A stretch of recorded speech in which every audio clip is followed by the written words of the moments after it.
नमस्कार, बहुत स्वागत है आपका। श्रावण के महीने में शिव जी को मनाने के लिए क्या करें, क्या अर्पित करें और कौन सी चीज़ें भूलकर भी अर्पित ना करें। उनकी मनपसंद चीज़ें उन्हें समर्पित करने से आपको क्या आशीर्वाद मिलता है, चलिए जानते हैं विस्तार से। तो भगवान शिव को सबसे प्रिय महीना सावन ही है और इस महीने में अगर आप शिव जी की विधि विधान से पूजा करें तो आपकी सारी मनोकामना पूर्ण हो जाती है। ऐसे में कुछ ऐसी वस्तुएं हैं जो शिव जी को भूलकर भी नहीं अर्पित करना चाहिए, लेकिन कुछ ऐसी वस्तुएं हैं जिनको अर्पित करने से आपको शुभ फल प्राप्त होते हैं। तो आज विस्तार से हम जानेंगे बेलपत्र अर्पित करने से, दूध, दही, घी, शहद अर्पित करने से क्या फल मिलता है। लेकिन आपकी जानकारी के लिए आज हम पहले ये भी जान लेते हैं कि वो कौन सी 5 वस्तुएं हैं जो भूलकर भी शिव जी को अर्पित नहीं करनी चाहिए। तो पहली वस्तु है हल्दी।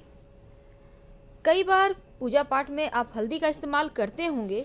देखिए, आप हल्दी का इस्तेमाल तो कर सकते हैं, लेकिन शिवलिंग के ऊपर हल्दी नहीं चढ़ाई जाती।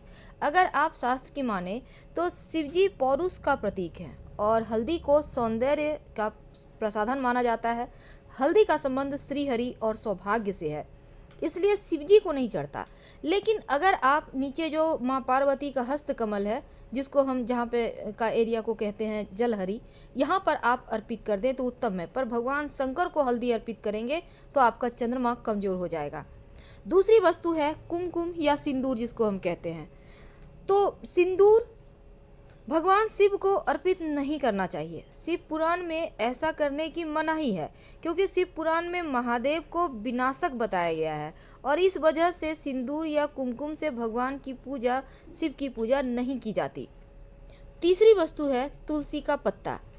तुलसी के पत्ते के बिना तो हनुमान जी, श्री हरि विष्णु, कृष्ण भगवान यानी विष्णु जी के स्वरूपों को भोग लगाया जाता है, उनके बिना उनकी पूजा अधूरी है। लेकिन भगवान शिव की पूजा में तुलसी का पत्ता वर्जित है। पौराणिक कथा के अनुसार भगवान शिव ने तुलसी के पति असुर जालंधर का वध किया था, जिससे क्रोधित होकर तुलसी ने भगवान शिव को अपने दैवीय गुणों वाले पत्तों से वंचित कर दिया था, इसलिए उन्हें अर्पित नहीं किया जाता। चौथी वस्तु है केतकी का पुष्प और लाल रंग का पुष्प। शिव जी को लाल रंग का पुष्प अर्पित नहीं किया जाता, लेकिन आप विशेष परिस्थिति में शिव जी को अगर लाल गुड़हल का पुष्प अर्पित करें तो शत्रु विरोधी शांत रहते हैं, वो चाहकर भी आपका कुछ बिगाड़ नहीं सकते। तो महादेव की पूजा में लाल पुष्प आप नहीं अर्पित करेंगे बाकी के, लेकिन केतकी का पुष्प, चूँकि केतकी ने झूठी गवाही दी थी, इसलिए शिव जी को केतकी का पुष्प अर्पित नहीं किया जाता। और अंतिम है नारियल का पानी और शंख। चूँकि नारियल को माँ लक्ष्मी का स्वरूप माना जाता है, इसलिए शिव जी का अभिषेक नारियल से बिल्कुल नहीं करना चाहिए। शिवलिंग पर चढ़ाई जाने वाली चीज़ों को ग्रहण भी नहीं किया जाता, लेकिन आप स्वयंभू शिवलिंग और जो पारद शिवलिंग है, इन पर अर्पित किया हुआ आप हर वस्तु को ग्रहण कर सकते हैं। ये अपने आप में बहुत ज़्यादा महत्व रखता है। शंख से जल अर्पित नहीं करना चाहिए शिव जी को, और ना ही शिव जी की पूजा में शंख बजाई जाती है।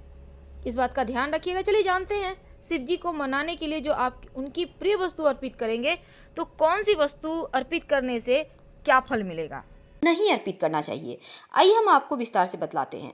भगवान शिव की शिवलिंग के रूप में पूजा करने की विधान है और शिव जी तो भोले भाले हैं, बहुत जल्दी प्रसन्न भी होते हैं। 1 लोटा जल से आप मनचाहा वर उनसे प्राप्त कर सकते हैं और ये असर भी दिखाता है। सावन के सोमवार में कुछ नहीं भी है आपके पास तो 1 लोटा जल अर्पित कर दें, आपको कई गुना अधिक फल मिलते हैं। और शिव जी को जब भी जल चढ़ाइए, दोनों हथेलियों से रगड़िए शिवलिंग को और फिर देखिए कैसे आपकी किस्मत बदलती है। दोस्तों, हल्दी स्त्री कारक है, इसलिए शिवलिंग पर नहीं अर्पित करना चाहिए। साइड में बेदी होता है ना, वहाँ पर अर्पित कर सकते हैं। तेल शिवलिंग पर तांत्रिक क्रिया में अर्पित किया जाता है, इसलिए हम सलाह नहीं देंगे। हाँ, आप दिया जरूर जलाइए। चावल, अक्षत शिवलिंग पे जरूर अर्पित करें और ध्यान रखिएगा टूटा हुआ चावल ना हो। मनोकामनाएं पूर्ण होती है और चावल पके हुए यानी भात से अभिषेक करने से मांगलिक दोष से मुक्ति मिलती है और ये जीवन में तमाम परेशानियों को अंत करता है। पान अर्पित करने का मतलब है आपने सब कुछ अर्पित कर दिया। पान को सबसे अंत में अर्पित करना चाहिए। पान और सिंदूर, सिंदूर भी स्त्री कारक है और शिव जी तो ठहरे बैरागी, इसलिए शिवलिंग पर सिंदूर ना लगाएं, बल्कि बेदी जो है माँ पार्वती का स्वरूप है वहाँ पे लगाएं। नारियल, नारियल आप अर्पित तो कर सकते हैं, पर नारियल का पानी शिवलिंग पर अर्पित नहीं करना चाहिए। इस बात का हमेशा ध्यान रखिएगा और इस चीज़ से आप बचिएगा, क्योंकि नारियल बीज स्वरूप होता है। गुलाब के पुष्प शिव जी को बहुत प्रिय हैं। दोनों हाथों से प्रेम से गुलाब की पंखुड़ी, गुलाब के पुष्प उन्हें अर्पित करें और मनाएं। कमल का पुष्प एक भी अगर आपको मिल जाता है 108 पंखुड़ी वाला कमल, तो समझिए ये आपकी पूजा सार्थक हो गई। अगर नहीं है आपके पास, तब क्या करेंगे? दोनों हाथों को जोड़िए, मन में ध्यान कीजिए कि आपके हाथों में कमल का पुष्प है और शिवलिंग पर अर्पित कर दें। फिर देखिए चमत्कार कैसे होते हैं। बात करते हैं जवा कुसुम।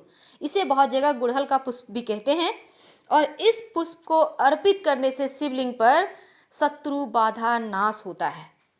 कनेर का पुष्प जो पीले रंग का होता है, शिवलिंग पर अर्पित करने से जीवन की तमाम परेशानियों से आप मुक्त हो जाते हैं, सुरक्षित बने रहते हैं। शंख, शंख शिव जी की पूजा में नहीं बजाई जाती, बल्कि डमरू बजाइए, ये बहुत अच्छा रहेगा। और शिवलिंग की हमेशा आधी ही परिक्रमा कीजिएगा, इस बात का ध्यान रखिएगा।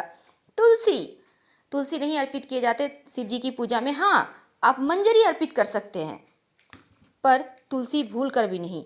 ये जो हरसिंगार है ना, ये वास्तु दोष को दूर करता है और जीवन की परेशानियां भी दूर करता है। हरसिंगार अगर मिल जाता है तो दोनों हाथों से नहलाइए शिव जी को, फिर देखिए कैसे कृपा बरसती है आपके ऊपर। आंवला, ये शिव जी को विशेष रूप से प्रिय है।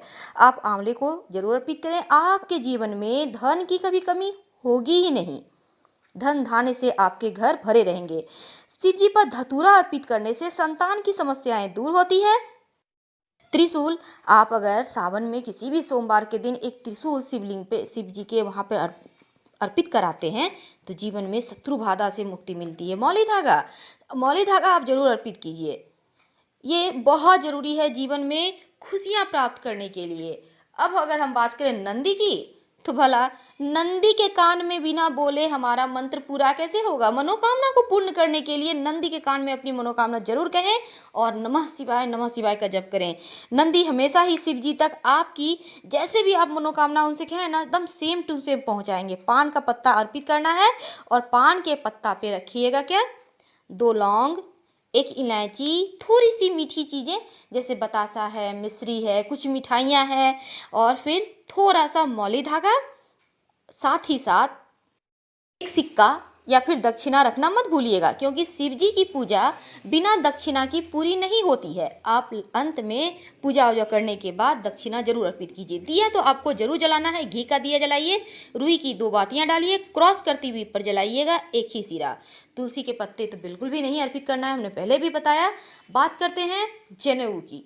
जनेऊ शिव पूजा में अर्पित करना चाहिए। ये भोले भंडारी आपके जीवन में जो आपका सौभाग्य है उसे बढ़ाते हैं।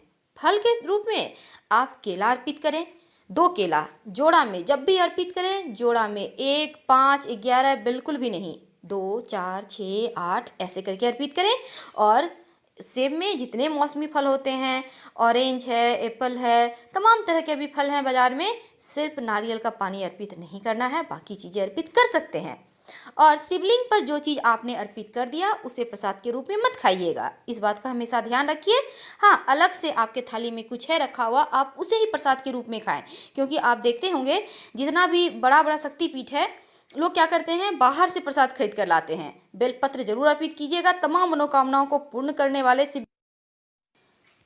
सिर्फ एक ही बेलपत्र से खुश हो जाते हैं। अगर आपके पास बेलपत्र नहीं है तो किसी और का अर्पित किया हुआ बेलपत्र उठाइए, उसे धोइए अच्छे से, फिर से चंदन लगाइए और उल्टा करके अर्पित करें। हम आपसे विदा लेते हैं। वीडियो पसंद आए तो लाइक कर सब्सक्राइब करना मत भूलिएगा। धन्यवाद। हर हर महादेव। फिर मिलेंगे।